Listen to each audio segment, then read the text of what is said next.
Hello students, this video is for class 10 biology.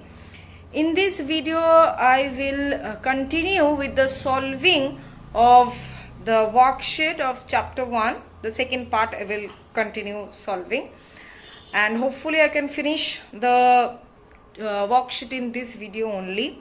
So let's not waste the time anymore and let's get started with the worksheet solving part. So here we will start with the remaining worksheet solving part of chapter 1. Okay, in the previous video I have done till question number 4 and today's video I will start with afterwards.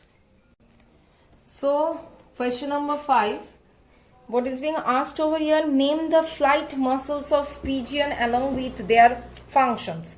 So there are 3 flight muscles of pigeon: pectoralis major, pectoralis minor and coracobrachialis. Pectoralis major is helping in the downstroke of wing.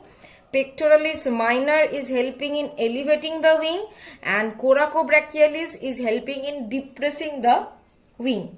So this was about question number 5. Now question number 6. What are the functions of nasal granules? I have told you in the online class also. Nasal granules are mainly associated with the formation of or the synthesis of protein. Okay. Next, number 7. What are the lobes of cerebrum? That means you have to write the names of the lobes like frontal, temporal, parietal, occipital. 5 lobes are there and limbic. Okay, so these are the lobes of the cerebrum. Now the next question, question number 8. What do you mean by vermis? Acha, vermis, what is it? It is the connecting link between the 2 hemispheres of the cerebellum. Okay. So the definition will be like this: the 2 hemispheres of the cerebellum are connected by a median portion called vermis. Okay, so this is done. This was question number 8. Now question number 9. What do you mean by meninges and CSF? This definition, both the definition of meninges and CSF are given in your book. Though I am telling you, meninges, it is a 3-layered covering which is covering the brain and the spinal cord in order to protect them, whereas the CSF, it is the transparent colorless clear fluid which is present or which is formed in present in the ventricles of brain and the central canal of the spinal cord. Its main function is like shock absorber and it protects the brain and spinal cord against any injury. Apart from this, it helps in the circulation of the nutrients. Okay. So this is number 9 done. Number 10. Name 3 layers of meninges. So meninges is having 3 layers. Okay. Outer dura mater, middle arachnoid,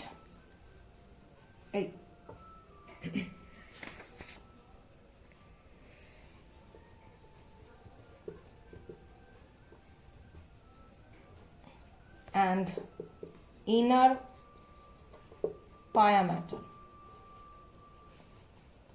So these are the 3 layers of meninges. Now next question, question number 11. Why blind spot is named so? Why blind spot is named so? Because this is the region of the eye where the optic nerve leaves, and apart from that there is no rods and cone cells present to perceive the visual senses. That's why no image is being formed over there, and that's why it is being called as the blind spot. Next question, what do you mean by macular lutea? The answer is macular lutea. Other name is yellow spot. Okay. And what is the answer? It is a particular area on the retina which lies at the back of the eye, almost at the center of the horizontal axis of the eyeball, which is called macular lutea or yellow spot. So this is the definition. Now next question is, what do you mean by fovea centralis? Fovea centralis is what? It is in the center of the yellow spot. The center of the yellow spot contains a depression called fovea centralis. Understood? So this question is also done. Number 14. Name the substances which are present in tear.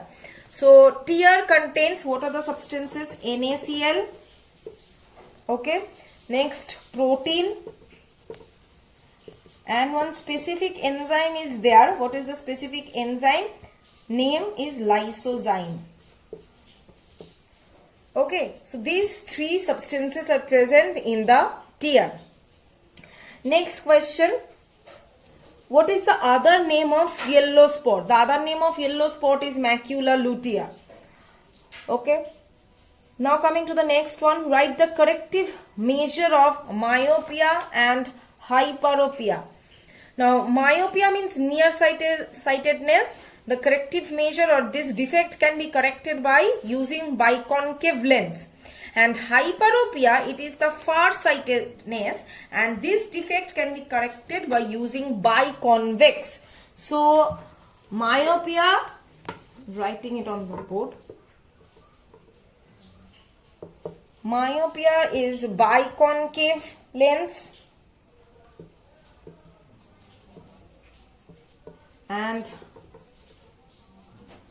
hyperopia is biconvex. Okay, this is done. Next is that why cornea is called the window of the eye. The cornea is called the window of the eye. Why? Because it allows the amount of light to enter into the eyeball so that the image can be formed. That is why it is called the window of the eye. Next question. What do you mean by neurolemma? So the answer of neurolemma is that the entire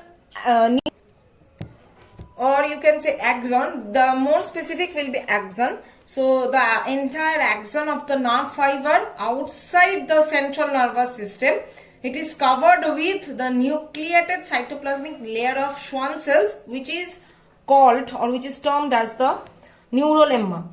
Next question, why insulin and glucagon are antagonistic in nature? This answer is provided in your copy.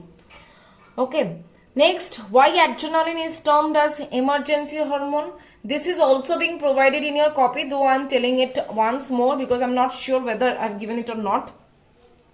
Because why adrenaline is termed as emergency hormone? Because during the time of emergency situation, like anxiety, like fear, this adrenaline hormone is being released by our body so that we can face the emergency situation. That's why it is termed as the emergency hormone. Okay. Next is that write the role of auxin in apical dominance. It is given in your book in the function of auxin, the first point. So please write it down from there only. Okay, role of auxin, first point, apical dominance. Next question, what do you mean by hyperplasia and hypertrophy? Hyperplasia means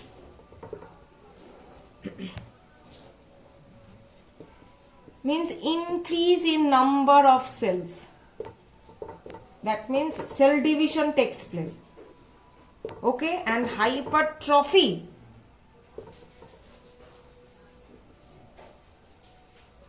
means increase in volume of the cells. Clear everyone? Next, name some synthetic hormones. Many are there, NAA, IBA. Okay, next, what do you mean by parthenocarpy? The formation of seedless fruit is termed as parthenocarpy. Examples of parthenocarpy, banana, grapes, etc.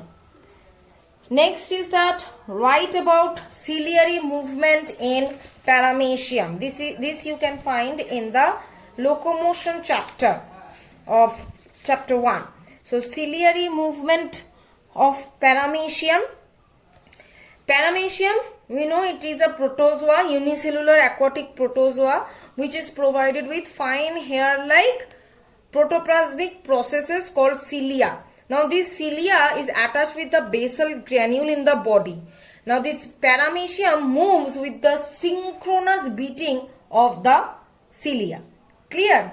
Now there is the last question of the chapter 1, that is draw the diagram of human eye. You have to draw the diagram and you have to do 4 labelings. Okay, the diagram is consisting of 3 marks and the labeling is consisting of 2 marks. 4 labelings are there, so half into 4 equals to 2 and 3 marks diagram.